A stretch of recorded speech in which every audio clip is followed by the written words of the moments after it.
தோட்டங்காடு மேடெல்லாம் சொந்தம் தேடும் தொழிலாளி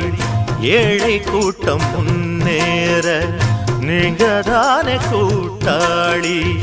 ஊருக்கு ஒரு கஷ்டம் வந்தா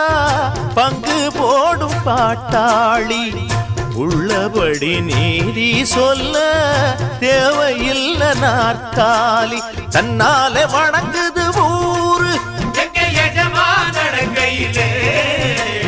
என்னாடும் குறை கிடையாது